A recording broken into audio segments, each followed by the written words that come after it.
Okay, we'll do a little Pledge of Allegiance. Those of you who have video, you can see I've got a flag behind me here. So here we go. I pledge allegiance to the flag of the United States of America, to the republic for which it stands, one nation, under God, indivisible, indivisible, with liberty and justice for all. Okay, do I have a volunteer to do a short prayer? Please volunteer, otherwise you're going to get mined. Leanne? You're on mute. You're still on mute, Leanne. There he is. Am I on? Okay. Dear Lord, thank you for bringing us all together here this evening and having the opportunity to share and chat and get to know each other a little bit better, and also with Representative Johnson. It's been a difficult week this week. There have been a lot of things going on, death, destruction, and I think it's taken its toll on all of us. Be with us, guide us, give us your strength, your courage, your wisdom, and when we fail, give us your grace. In Jesus' name we pray. Amen. Yes. Excellent prayer, Leanne. Okay, without further ado, the purpose of this Zoom session is the latest in a series of having candidates for major office here in the state of South Dakota brief all of us on their game plan, what they wish to achieve, priorities, and so forth. Tonight we have with us U.S. Representative Dusty Johnson, who's been in D.C. for 6 years and has been a fixture in state politics since 2004, roughly. We're talking 20 plus years. So I don't think we need to go through his CV. Everybody pretty much knows him. So it's all yours, Congressman, and what we would like to hear you talk about are some of the things we put in that text and email to you. We want to have we know what you've been doing in D.C. by and large, but we want to know what you're going to do here in South Dakota if you become governor. So it's all yours. I do want to spend a couple minutes recapping what's going on in D.C. though, because I think for our party it is really important. Of course, Charlie Kirk was personally close to a lot of us in Congress. Many of my colleagues had known him for years. So there is a certain weight. There has been a certain weight in Washington, D.C. I'm back in Mitchell tonight, but last couple of days have really been difficult. I think it's a reminder about the division in our country. We know that when we're divided as a nation, we're doing Vladimir Putin or Xi Jinping's work for them. Of course, they love a divided America. A united America just can't be beat by anything, and a divided America is not quite as strong. I think that about our party a lot too. Of course, the Republican Party is an incredible party. We have contributed so much to our state and to our country. I think we all realize that our state party is pretty divided these days. I think that division means we are less successful than we otherwise would be. And my perspective, Stu, from D.C. is that that's the way D.C. always used to be. And part of the reason that Congress punched so far below its weight in so many years. But I think we should all probably acknowledge that in the last 8 months, the Republicans in D.C. have been remarkably united.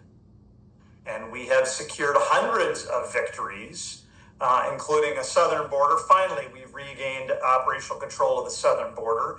We've taken young, able-bodied welfare recipients, and we've got them off the couch and into the workforce from my bill that addresses SNAP and TANF, and then we also did that for Medicaid. We have cut taxes for working families. We have cut $1.7 trillion of mandatory spending. It is the largest reduction in mandatory spending ever.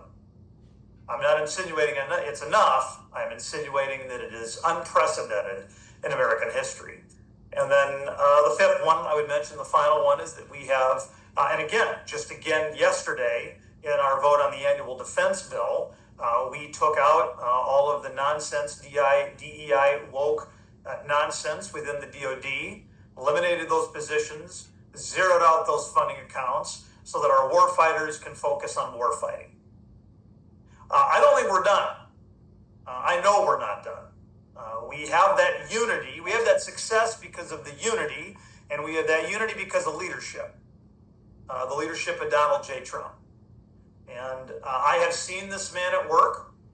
The day that we passed the One Big Beautiful Bill, I was in the Oval Office with President Trump. The day we passed One Big Beautiful Bill at a different meeting, I was in the cabinet room with the president as we worked to try to convince holdouts to get on board that although the bill was not perfect, because no bill is, that its passage would advance the cause of conservatism in this country. So where does that leave us here as I wrap up on what's going on the federal stuff, and then I will make a segue to the state side. I don't think we're done. We've got hundreds of things planned for between now and the end of next year. 5 that I'm most personally involved with that I'll quickly hit on for you. It's my bill that would punish sanctuary cities that allow their cities to burn by denying them access to federal funds that would allow them to rebuild that damaged infrastructure. If you enact stupidly, don't expect the federal government to underwrite that. Number 2, my bill, a version of my bill that we managed to get onto the annual defense bill that makes it clear that men will not be playing women's sports at our military service academies. Number 3, that environmental regulations will not slow down the construction of our southern border wall. Number 4, a bill that I think we've got a pretty good chance of passing out yet this month, a bill along with Seth Magaziner and Chip Roy that would prohibit members of Congress from ever purchasing any individual stocks and bonds. It looks lousy when we make a big stock trade on Thursday, only to make a big vote on Friday. And in fact, I've never bought and sold any individual stocks while I've been in Congress. And then finally, number 5, making sure that the Chinese Communist Party and their partners are not allowed to buy American farmland or any American agricultural processing facilities, which I think to the extent that food security is national security, it's not just the land that's important, although that is obviously sacred, and we do want to protect that. It's also clearly about making sure that agricultural processing doesn't fall into adversarial hands. So as far as governor, I think there can be a lot of parallels that can be brought forth. Some of you may know that Donald Trump and Speaker Johnson look to me to bridge the gap of the rough and tumble Republican Party. And in fact, some of my closest friends in Congress are members of the Freedom Caucus. I'm not a member of the Freedom Caucus, but they work with me. They trust me. In fact, the chairman of the Freedom Caucus and I, as long as 2 other leaders of the Freedom Caucus, we have breakfast every Tuesday morning. And indeed, it was Chairman Andy Harris and I that cut the deal to get the Republican rules package in the House passed. Indeed, it was Scott Perry, Ralph Norman, and I that cut the deal that was able to get Mike Johnson the votes needed to get elected. And I do think it takes a certain skill set to be able to bridge the rough and tumble, broad political spectrum that we have in the Republican House. I do think that same skill set can be very helpful as we all work together to make sure that we have the unity that will provide the kind of successes that our state needs. Clearly, property taxes are something that need to be addressed. And when you want to talk about dodging efforts, I'm the only candidate in this race who, as the COO of state government, was responsible for executing a $127 million elimination of a budget deficit without increasing taxes. That's not a 10-year number. That's not a 5-year number. That was a 1-year number. We eliminated a $127 million annual budget deficit.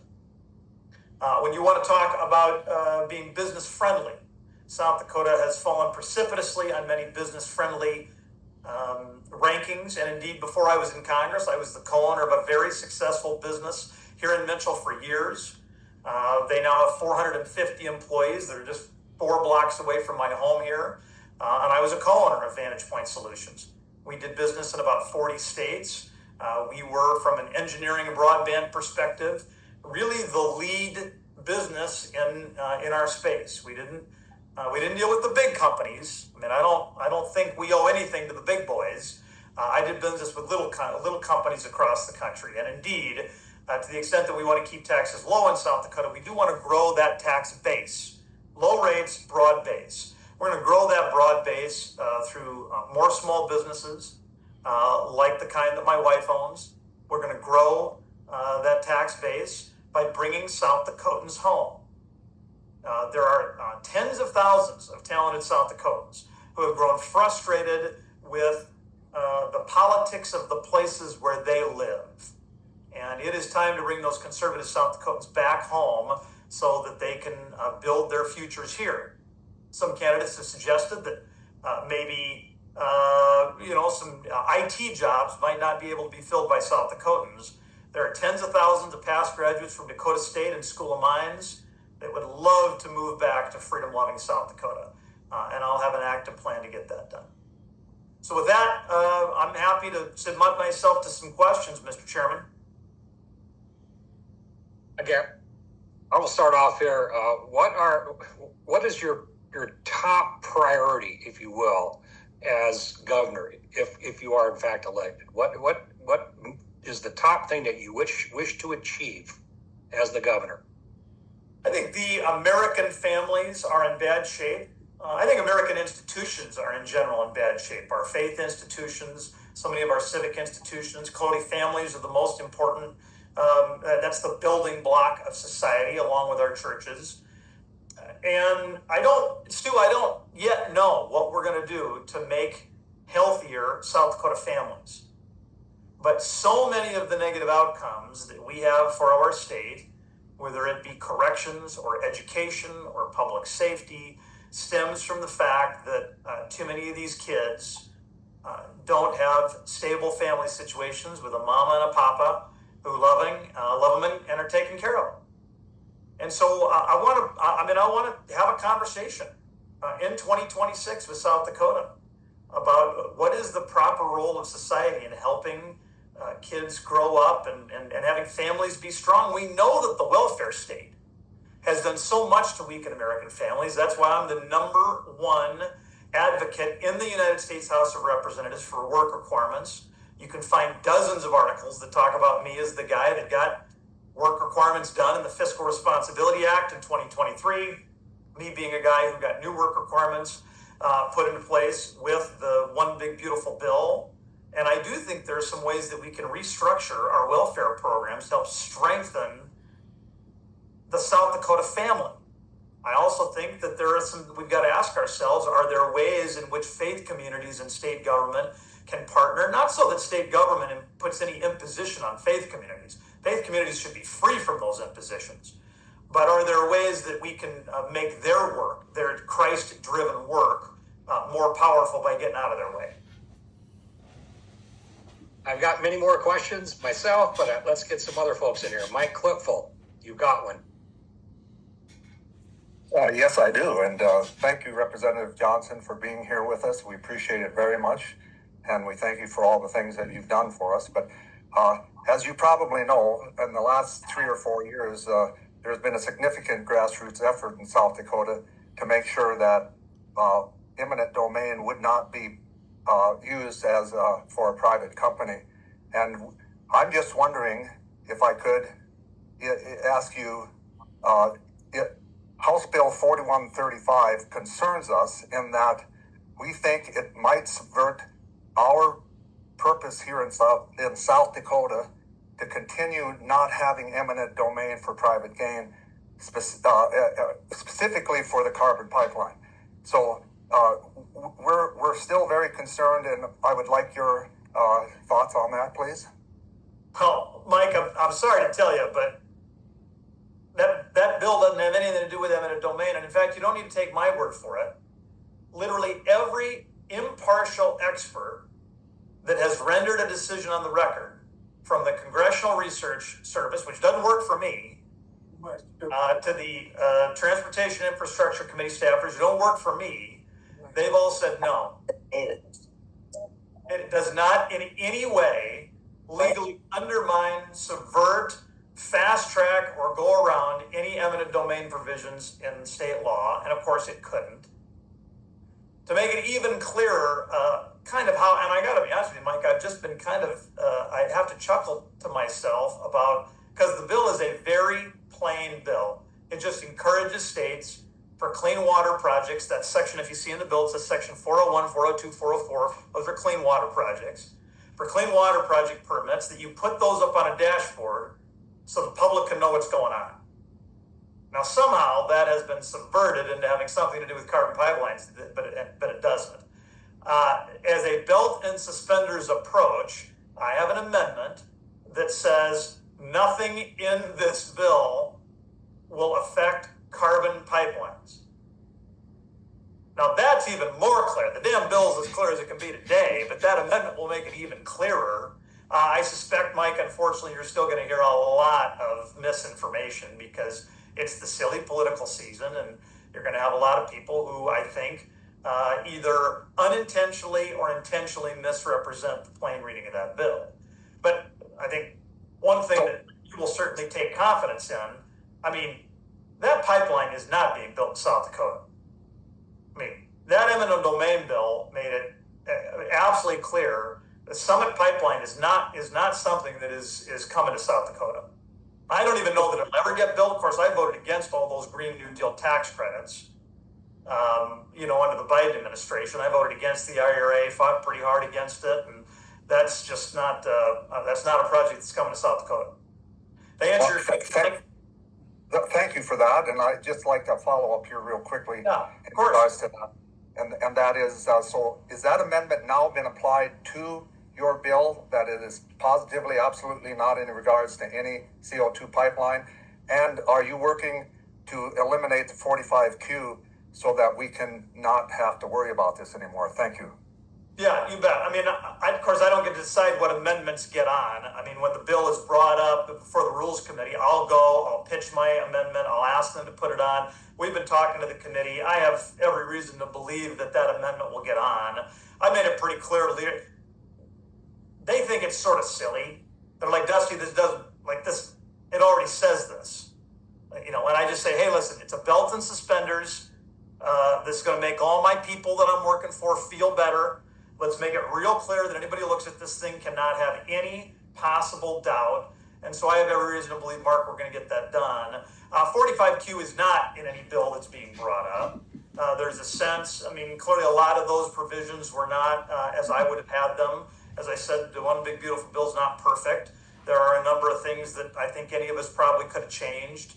But that is not the kind of thing that there's a bill to address that with.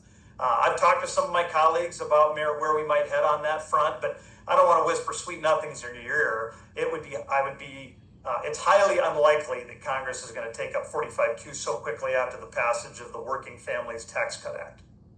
A related question would be, what is your opinion on the Trump administration's plan to repeal the EPA's ruling from 2014 that declared CO2 a pollutant? What is your opinion? Do you think that's the good thing to do or not? I don't, Stu. I've heard about it, but it's. Thank you for putting it back on my radar. I'm not well versed in that issue. You're telling me the Trump administration has already proposed? Correct. It's been in the press. It's been in the press for weeks, and of course, it is the foundation and the rationale for regulating everything that has to do with the climate, as well as all of these subsidies, the tax subsidies that are given to the green tech people. So repealing that would pull the rug out from under the rationale for subsidizing green tech. Yeah, that's not going to be I'm not going to fight the Trump administration on that. I think we all have a good understanding of how far afield and how absolutely off track EPA has gotten with regard to carbon in recent years. Those of us who are science-based have wanted that repealed for years, just as an aside. Okay, Mark Nelson from Hawken County, the chairman, you're up. Yeah, Dusty, thank you for being here. My question goes to our state budgeting and funding. And I guess my question is, right now, currently, I believe our state, 40% of the budget last year was federal money. What are your plans, or do you have any plans to help get our state more independent on their funding and less dependent on the federal government for our funding? We know that every one of those federal dollars comes with a string attached to it. And that's my question. Yes. I mean, you and I are going to end up at the same place here, but first I just want to provide a little context because I get this garbage from my urban colleagues a lot about how much more they contribute to the country than we do, and it's just balderdash. What I try to remind them that these are national priorities. I-90, 80% of the traffic across I-90 during the summer neither originates nor terminates in South Dakota. Maintaining that asset is not welfare to South Dakota. It's an investment in American infrastructure. I mean, maintaining the Missouri River dams. I mean, a lot of that power leaves the state. Too much of that power leaves the state, if you ask me. Maintaining those dams is not federal welfare. It is an investment in a federal asset. Similarly, we have a much higher proportion of veterans in this state than many other states. The fact that there are so many federal dollars that come here for the VA or come here for veterans benefits, that is not welfare to South Dakota. That is an investment in commitments that our country has made. And so when my urban buddies make it seem like we're just we get so much more than we pay in, I work pretty hard to correct the record on them. Now, a lot of those expenditures I talk about don't hit the state budget. Now, of course, the highway dollars do, but so many of the others don't. Some of the things do. I mean, some of these national welfare programs, we know that 3 of the 10 poorest counties in South Dakota are in the country are in South Dakota. There are going to be dollars that hit state government budget to try to take care of some of our folks who live in those impoverished areas. I think if we want to reduce those federal expenditures, we probably got to figure out a way to get more jobs and more opportunity to Indian country. I was not a fan of the expansion of Medicaid. I pushed pretty hard, and again was one of the lead advocates here 2 months ago to put, for the first time ever at the federal level, work requirements over the able-bodied young people on Medicaid. I think the fact that we got 27-year-olds in South Dakota who can work but refuse to, and that we made them, South Dakotans, when they went to the ballot, they chose to give those folks free health care. That's a huge new stream of federal dollars that come into the state. Not every state is a Medicaid expansion state. Unfortunately, we are. And my attempt to try to work away at the margins there were the work requirements. There are going to be some other things that I think we can do. To me, it comes down to the basic questions about, is this a core constitutional responsibility of either the federal government or the state government under our state constitution? If the dollars are going to things like that, Ellsworth, impact aid, highways, then those are going to be things that I'm going to protect. If they are things that are not constitutional and not part of the core responsibilities of our government, then Mark, we're going to work together to, like I have while I've been in Congress, to work those dollars down. Sylvester from Corson County, you're up. If you're there still. You got to unmute. You got to unmute, Sylvester. He's just being a gentleman, letting Jolene go first. Okay. Hey, you got me? Yeah, speak. Okay. Dusty, do you realize that this country hinges on the states taking responsibility for the state's own problems, how they run themselves? We're not California. We're South Dakota. And we need to be allowed to run South Dakota as South Dakota and get the federal government off of our back. And in that, I would bring up the prison situation. We've got the federal government telling us in South Dakota what we ought to do for a prison and what their standards it ought to meet. I believe the people of South Dakota have a completely different idea than what the federal government is pushing down our throats. And so we need to stand up to the federal government as a state.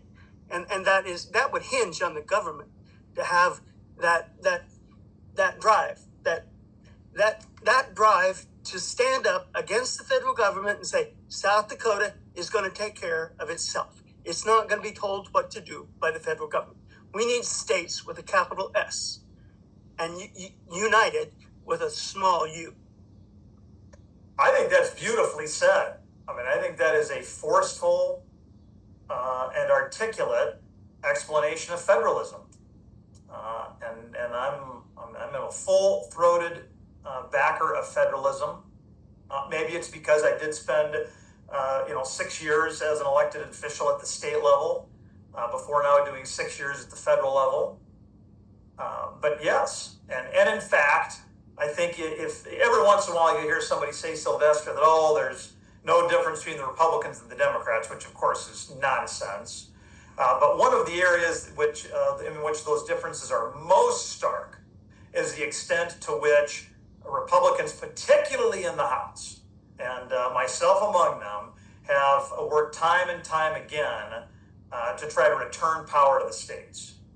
And Donald Trump is also committed to that. He clearly wants a robust and engaged federal government. But you're right, Sylvester.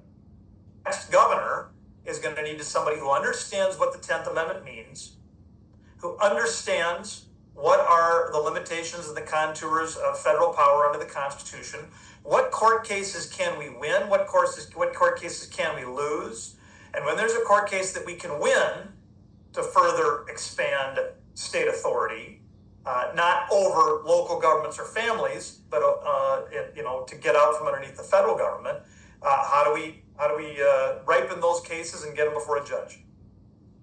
Okay, we're to Jeff / Jolene. You still got me, Stu? Okay, well, I had a follow-up. Okay, please make it quick. We got a bunch of people in the queue. Okay, quickly though. I believe in free enterprise, not federalism. As a state, we have to practice free enterprise, not capitalism. Free enterprise. We need the people of the state to be allowed to run their businesses and do their work without interference. Oh, of course, I agree, Sylvester. I mean, that's one of the reasons that I mentioned not having a state government that would take power away from communities, local governments, families, and of course businesses. But the 10th Amendment's also pretty clear, and the 10th Amendment says that all power is not explicitly granted to the federal government or reserved to the states, and we need far less entrepreneurship from the federal government. Because, as you alluded to, so many of those things are better decided at the business, family, or community level. Jeff and or Jolene from Charles Mix County, you guys are up. Yeah, this is Jeff. There appears to be numerous ways in South Dakota being proposed to modify or do away with the ever-increasing property taxes. If elected, do you have a plan to rein in or abolish property taxes in South Dakota? Yeah, I'm working on that right now, Jeff. I do think we need a reduction of the property taxes. Admittedly, there are some areas where it is much worse than there are others. I know some people have proposed, like the Larry Roden solution from last session. I guess it's fine, but I'm not the world's biggest fan of it. I mean, it slows the growth, but it doesn't do anything to the already extremely high base. I do think a far more effective property tax reduction or property tax plan would reduce the existing property taxes rather than just slow their growth. And that bill also didn't do anything to any one person's sales property taxes. And individual property taxes could still go up 20% a year. All it did is put a cap on the county-wide increase. But people within that county would still be able to have, in some cases, much, much higher increases. So it really missed the mark. No criticism of anybody who voted for it. I think they were getting to the end of session, and there was no leadership to get any one approach across. Property taxes don't go to the state government. I would bet something like between 80 and 90% of them go to school kids, roads, bridges, and public safety. And those are there are efficiencies in those areas, but if you really want to reduce property taxes, you're going to have to figure out more than just efficiency. And yes, number one, efficiency. And again, I played a lead role in cutting $127 million, so I know how to do it. But I think we're also going to have to ask ourselves, are there some pieces of the pie here that we can take some state government revenues, and maybe there are some of these expenses, particularly related to schools, where maybe we need the state to chip in more so that we can reduce those property taxes, that local school levy. And we're working on what that would look like and how to make it effective and fair. I would tell you, the governor's plan to let counties increase their sales taxes by a half a penny, I don't know how that works. So you're telling me, as a Mitchell guy, I go to the airport, I buy a sandwich at the airport, and the sale and the property taxes of the people in Sioux Falls go down with my money? It just seems to me that it would be a massive tax shift from the rural parts of our state toward Sioux Falls and Rapid. And so I don't know exactly what solution I'm going to settle on, but anything we do that would shift money from more rural parts of our state to more urban parts of our state, I think is going to be pretty hard to convince me of. Thank you. You've hit on exactly the problem with respect to property taxes, in that if you're going to eliminate property taxes, you got to replace it with something else. Sales tax is one possibility, county level or whatnot. There's various cockamamie proposals to do that. But there's also this group called Abolish Property Taxes that's talking about a transaction fee. And I don't know if you're briefed on that or not, but you might want to talk to Matt Smith and Julie Fry Miller, or get some of your staffers directed to them to get briefed up on it, because that's something you might want to consider and even take a position on during this campaign. Because there's a lot of people on this call have been tracking that. Just as an aside. And I get it, and I don't want to be, unnecessarily provocative, because I know a number of people on this call are in favor of that proposal. You can call it whatever you want. It's a big old sales tax, and I think taxes that distort the market should really, among free enterprise believers, cause us some concern, and it will change consumer behavior. Rather than a number of small purchases, people will lump purchases. And I just think we have to ask, does society get better when when government is forcing that market distorting behavior onto consumers? Listen, I will do even more research. I appreciate your counsel. I'll take a look at it. But I think you can count me very skeptical that a sales tax by a different name at a flat level is going to be how we're really going to solve this problem. Roger that. Rich Hilgerman, the chairman of Brown County, you're up. All right. You guys hear me? Yeah. Yes. All right. I asked this of the last governor candidate as well. What's your plans to work with the state party? The state party usually works very closely hand in hand with the governor. What are your plans there? Yeah, in the same way that I know we can only be successful in the House if I'm talking on a regular basis and cutting deals with, every week I'm talking to Marjorie Taylor Greene, and I'm talking to Lauren Boebert, and I'm talking to people who are way more moderate than any of us, like Mike Lawler and Brian Fitzpatrick. I do think we have gotten a lot done in the House because there are people like Mike Johnson, myself, Pat Fallon, others who have we've been committed to a team approach to get things done. And and you know me well enough to know that I have, in past years, been a strong supporter of the state party, and I would certainly look forward to doing that same thing as governor. That sounds good. Just a quick one more. The obvious point of contention the last couple of years has been the state convention and our nomination process. What are your thoughts on that? Are you trying to, do you think it's fine now where you get to nominate your own lieutenant governor and leave the other offices as they sit? Or what are your thoughts there? Yeah, this idea first came up 10 years ago and probably 15 years ago. People wanted to move these offices away from the party. I'll tell you exactly what it was, because I was chief of staff to Dugard. People in those meetings will tell you I was the loudest and most vociferous defender of the current system. That I felt like taking it away from the party and giving it. Now, granted, the primary voters are the party too, so I don't want to overstate this, but at that time, I really felt like the convention was a better environment, a better landscape to be able to select those people.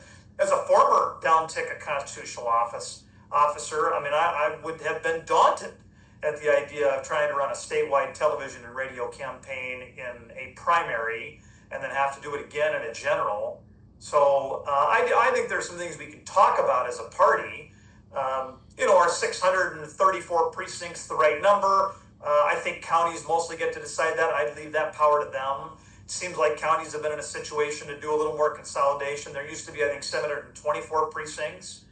I wouldn't expect that state government would take a particularly big hand in that, but it may be that the state party wanted to talk about, are 3 county-wide delegates to the convention the right number? Should that be 2? Should that be 5? I'm not closed-minded to improvements, Rich, but I think if we're trying to do something over the objection of the state party, it seems like that would be it would be pretty hard to get that done. Sounds good. And then if another Amendment H type thing pops up, are you going to be with us on that, fighting anything like that? On the H thing, open primaries?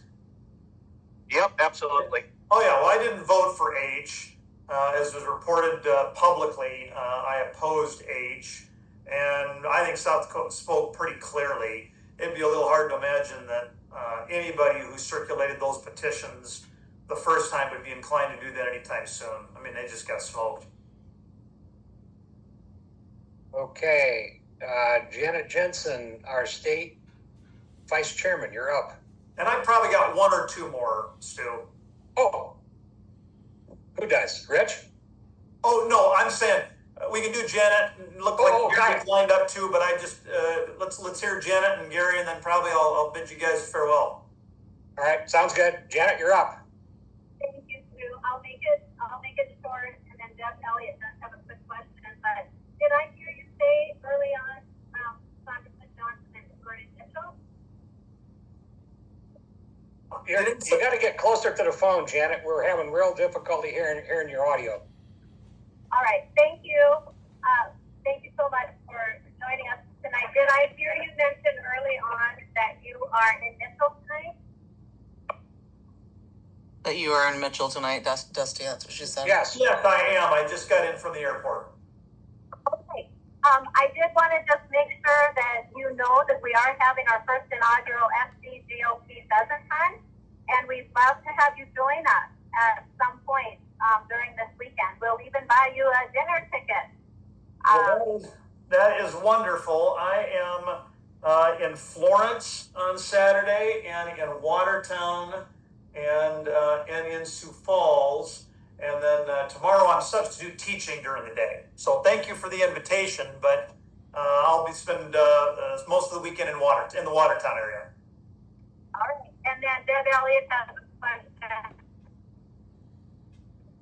Thank you. I am the state committee woman for Butte County. My name's Deborah Elliott. I've lived in Belle Fourche for about 11 years, and my observation is the Governor's Office on Economic Development has been heavily involved in our rail park that we have there. And my observation over the last 11 years is that place has been a revolving door for failed businesses. So I'd like to hear from you what plans you have on changing, if you're planning at all to change, how the Governor's Office on Economic Development decides to fund or encourage out-of-state companies to come in, because the ones that have continued to come into that rail park seem to leave quickly and under less than optimal circumstances. And I understand that that's not the code that happens. So I'd love to hear your thoughts on the Governor's Office on Economic Development and any changes, if any, you plan to have should you be our next governor. Yeah, I'm way more interested in growing walleye than in catching whales. And I just think, you look look here in Mitchell, just as a for example, I mean, the success stories that we're proudest of would be Trail King that Gordy Thompson started, and Tessiers that Evan Tessier started, and Muth Electric that Dick and Darlene Moose started. Innovative Systems that Roger Music started, Mild Firm, Vantage Point Solutions that Larry and Chad and a bunch of the rest of us built over the years. And so, I mean, those are the big employers in Mitchell that make a real difference. And so, to me, I'm always going to be a lot more interested in raising walleye than catching whales. I mean, this TikTok was never coming to South Dakota. I mean, that was just a goofy announcement, and right. I feel like sometimes we get those stars in our eyes and we forget to focus on the kind of businesses I just talked about. Roger that. Gary Suckle from Clay County, you're up. Thanks, Stu. Hi, Dusty. Thanks for coming and traveling. I imagine only Adrian Smith of Nebraska's 3rd District knows what it's like to travel like you do. Yes, he does. He and I talked about it today, as a matter of fact. So I want to go back to your comment on federalism. I understand as governor, we want to get the feds off our back. But, my contention is even with the abrogation of the Chevron doctrine, which you're probably familiar with. Yes. Under Roosevelt and LBJ, Frankie and Lyndon, it's just exploded the administrative state. And, you know about the issue with the ranchers out Sturgis Way with the Forest and Wildlife Service. I'm just not optimistic that unless Congress changes its ways and it's like it's up to them to roll back the state. I'm just not seeing any other way they can, unless there's some wholesale change. Trump is kind of nibbling at it. And I applaud him and happy for his efforts, but I'm just not seeing much of a way out of this, even remotely, unless we get some real Republican support in Congress to pass some legislation to rein them in. What do you think?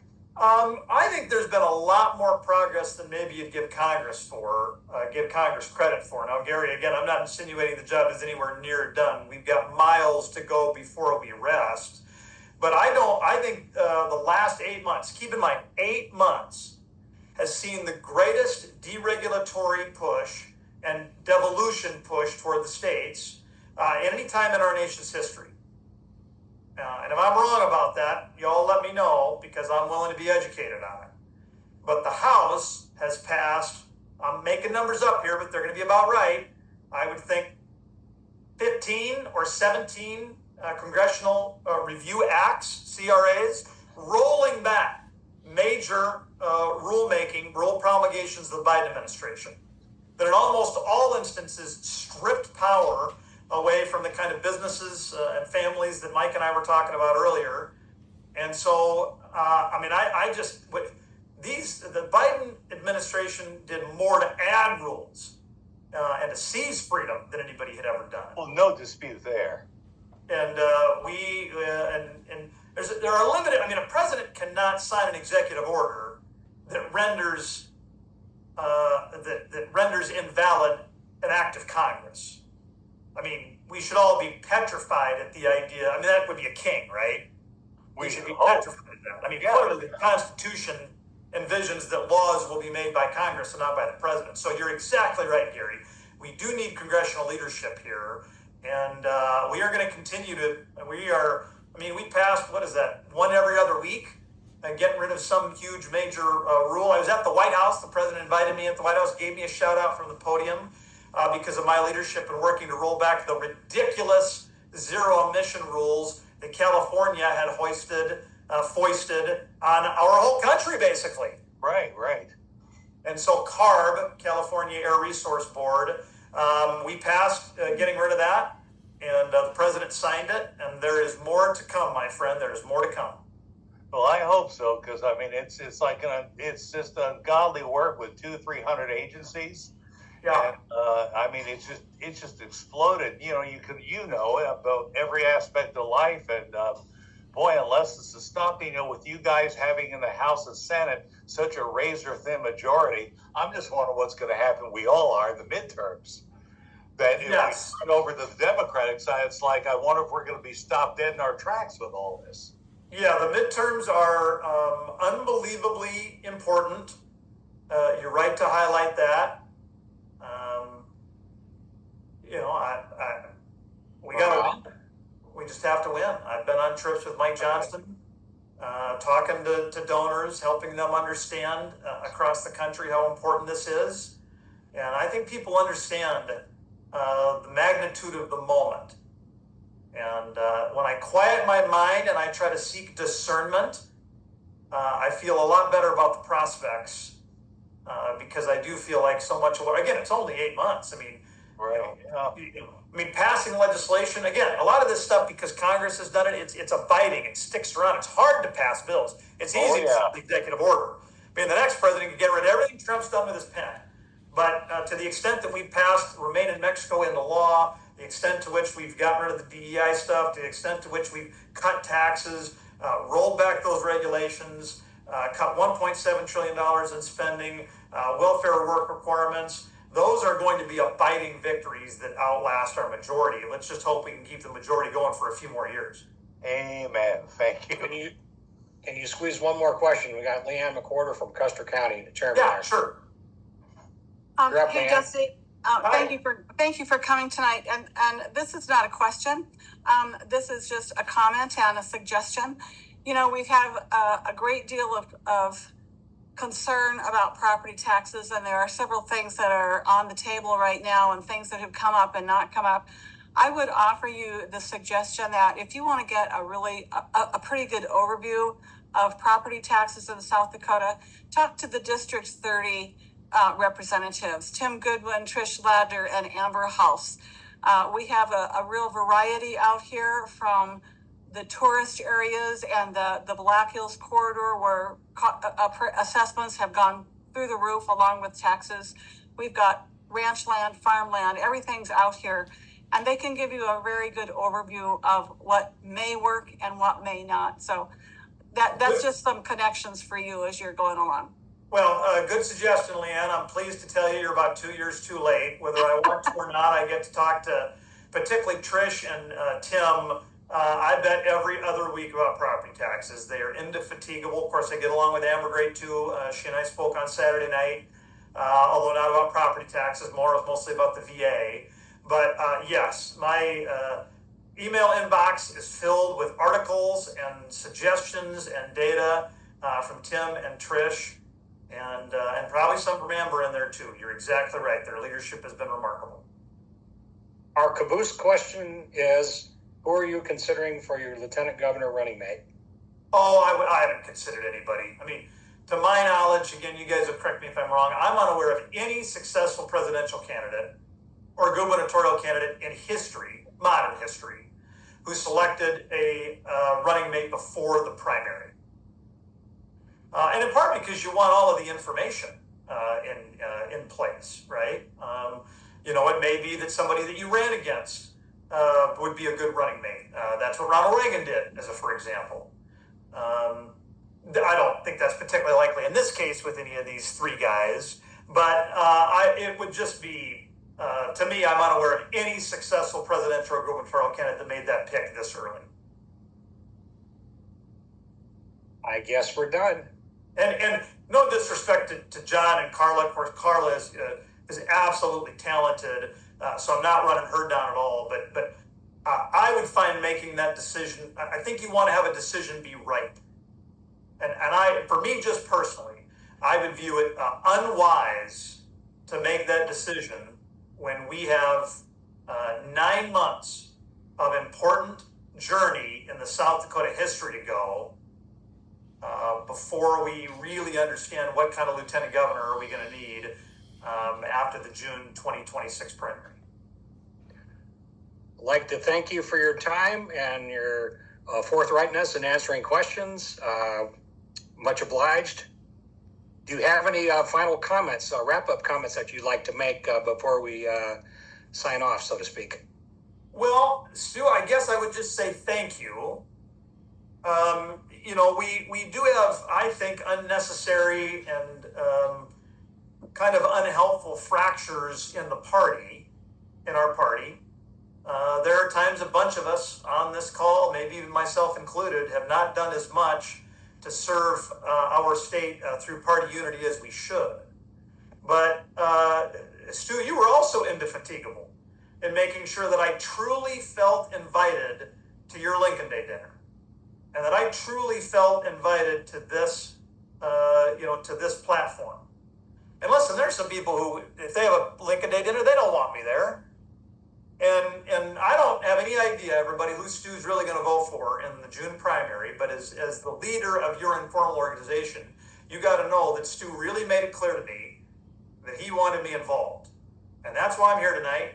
And that's why, although I'm celebrating my father-in-law's 80th birthday on the night of his Lincoln Day dinner, if it was almost anything other than that, I would be there, because Stu, you did a hell of a job trying to make sure we were all on the same team, even for just those invitations. Thanks for your video, by the way. Caleb sent it to me just before the call here, and we got your ad too for the program, so that's excellent as well. Much obliged, and thank you for the kind words. You bet. Have a great night, everybody. Roger that. Okay, we got a couple more things on the agenda that was sent out. They'll only take a few minutes. We can form our own opinions. Remember, the whole purpose of doing these calls with the candidates is so that we can be better informed, but also so we can inform the peeps in our counties who might be asking questions about what we think about certain people or what the stances of certain candidates are on particular issues. So, I mean, those are the driving factors for why we're doing this. There'll be some more people. We'll get attorney general candidates and other people that will come online hopefully in subsequent months here. So the plan is to roll forward, and I'll reach out and try to get more, the next series of candidates lined up for the next series of Zoom sessions. So there's only a couple more topics for tonight. One is there's a special session in Pierre on the 23rd of September. The special session, as we all know, is about the penitentiary. Now, granted that the task force has voted 22-0 for a central site in Northeast Sioux Falls, I also know that there's a large group of legislators who are not crazy, who are not on the task force, but we're not crazy about the notion of going to a central facility, and are more interested in what was originally proposed, which were regional improvements to the regional existing infrastructure. So who knows what's going to transpire on the 23rd, but if that is a topic that's near and dear to your heart, you might want to segue to Pierre on that day and weigh in with everybody else, or at least weigh in with your own legislators so that they are aware of where you stand on things. Anybody want to comment on the pen?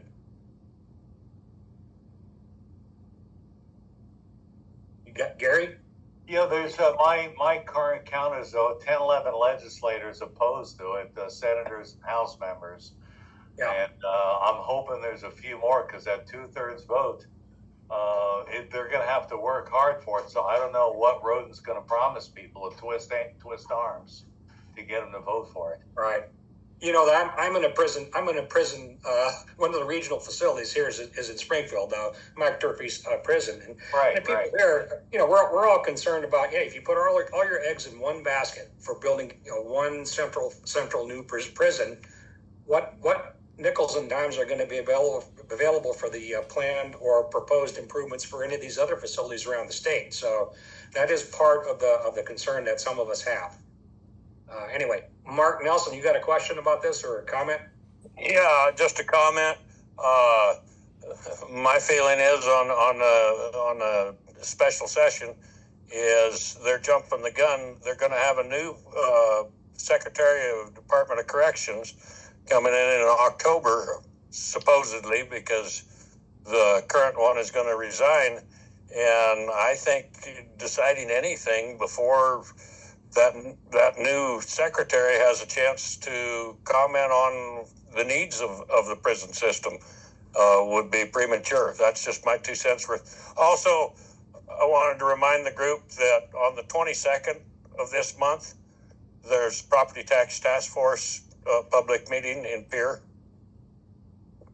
Good point. Good point. Not to belabor this any longer, but there's still a lot of issues associated with the prison decision. I mean, the recidivism rates are only projections, and what the state legislature can do to impact that over time is significant, or it could be nothing. Also, if we don't do anything, I mean, who knows how many max security cells we're going to really need over time? I mean, some of those estimates are what I would refer to as rectal data. Okay. I mean, there's a lot of issues that I'm not sure that have been properly dealt with. Okay. I think what's driving this is a lot of money, and maybe there's a Sioux Falls driven aspect of this thing too. I don't know, but I'm kind of wound up in it, obviously, as you can hear. As far as future actions are concerned, are there any things that we need to weigh in to with? Well, let me digress. You probably saw today that Senator Thune was able to get the nuclear option passed through the Senate to change the confirmation process, to break the logjam that Democrats have had, a chokehold on for confirmation hearings. I don't know if you've seen that or not, but I sent an email around to various people, and I think I put it on the SDGOP Signal channel. There's a Gateway Pundit article, and there's some other. I'm sure it's in other media now too, but that's a big deal because we'll probably get some significant acceleration of appointees in place. There's a lot of second and third tier appointees that have been hamstrung because the Democrats have not allowed voice votes on all these people. Anyway, so what I'm getting at is, in the past, we've actually thanked Senator Thune for getting the first raft of appointees through, and maybe we could do something again as the state GOP to say that nuclear option is not a bad thing. It could continue all actions, that kind of stuff. I'm just throwing that out there as something else we could do, or are there? And we did something on the screwworm here a couple weeks ago. There's things that we can do as a group because there's strength in numbers with respect to what our counties can do. That can actually influence what either people at the state level, namely the governor does or doesn't do, or at the federal level what Senator Thune and our other two DC denizens do as well. So if you have ideas in that regard in terms of where we should be weighing in on issues or topics or whatnot, that we can all sink our teeth in collectively, let's get those things surfaced and cycled around so we can talk and maybe turn those into some actions. Amber, you got a point to make. Yeah, I had thought about this a couple weeks ago and then I kind of got sidetracked, but I wondered if the group would be in favor of sending a commendation letter, like a positive note, if you will, to Governor Roden on Operation Prairie Thunder and how that has been rolled out. I kind of like the note because I read the Dakota Scout and I read the Argus Liar, and they are Democrat biased, and they put letters to the editor in there from Democrats who are, crapping all over Governor Roden and questioning the utility of doing this. And, it's astounding to me that they don't support the notion of South Dakota law enforcement working with federal law enforcement to get rid of criminals. Right. But that's just me, obviously. I mean, I like the notion of doing something like that. I mean, it would be good probably for him to know that there are a lot of people in the state that do support that operation, okay? Actually do support it. Instead of all the rabble-rousing that you get, or the nipping at the heels you get from the naysayers.